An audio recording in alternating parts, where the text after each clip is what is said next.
Manchester City may be firing on all cylinders, but they're about to lose a part of their firepower in Ferran Torres. The Spaniard is set to join Barcelona in the January transfer window after the two clubs agreed on a deal, despite the Catalan giant's crippling debt. So how did this move come about, especially in light of Barcelona's shaky financial situation? In theory, the cost should exceed £55 million, making Torres the most expensive player sold in Manchester City's history, just surpassing Leroy Sané's move to Bayern Munich. The two teams reached an agreement on Wednesday following weeks of discussions. Barcelona CEO Ferran Torres and Director of Football Matteo Alemany paid a visit to City's training facility in November to negotiate the relevant fees.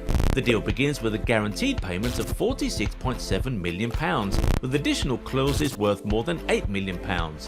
Manchester City believe that £6 million of those will be activated relatively immediately, while the remaining £8.5 million will be banked if Torres is sold by Barcelona in future.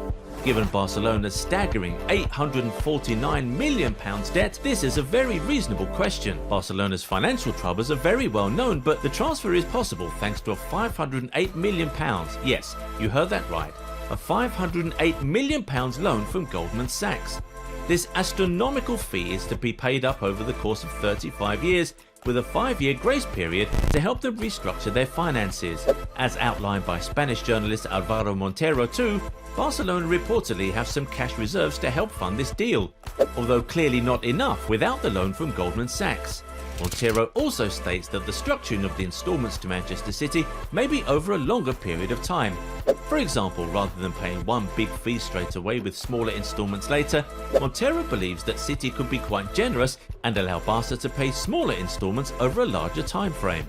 Ferran Torres will most likely earn a huge salary from his new team. Barcelona could easily make the numbers work if Coutinho or Umtiti was sold or loaned out. Despite their low playing time, both players are among the higher earners on the team. However, it's unlikely that Barcelona will find suitors willing to pay their entire salary.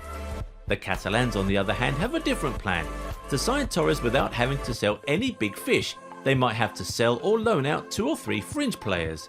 Yusuf Demir is one of the players rumoured to be leaving the club in January. The Austrian youngster has played only 290 minutes, so Barcelona will most likely terminate the loan agreement and send Demir back to Vienna.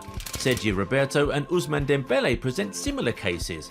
Both players' contracts end in June, and Barca has expressed a desire to re-sign them. That hasn't happened yet, so Barca could look for an early goodbye under a low fee or even for free just to take their salaries off the books and complete the Torres transfer. Strikers Martin Braithwaite and Luuk de Jong are also said to be leaving Barcelona. The latter, who's on loan from Sevilla, is said to have been advised to find a new club in January. With all that being said, why does Torres want to leave heavy-hitting Manchester City for a declining Barcelona? To be the main man. At City, Raheem Sterling, Phil Foden, Kevin De Bruyne, Bernardo Silva, Gabriel Jesus, Jack Grealish and Riyad Mahrez have all spent time as central strikers this season. Young Cole Palmer was also utilised in that position in the Carabao Cup defeat at West Ham. Things would be different at Barcelona.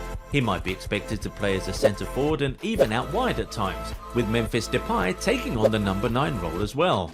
Pep Guardiola has insisted that any City player who is unhappy and has an acceptable offer from another team can leave the club. Torres, who has scored 9 Premier League goals in 19 starts and didn't believe the manager's public praise of his performances were matched with regular opportunities. He has not played since October after suffering a foot injury on international duty with Spain, and a return to his homeland would allow national manager Luis Enrique to see him up close and personal ahead of next year's World Cup. Only time will tell how this Torres transfer turns out for Barcelona. So what do you guys think? Can Ferran Torres become Barca's main man? Let us know in the comments below,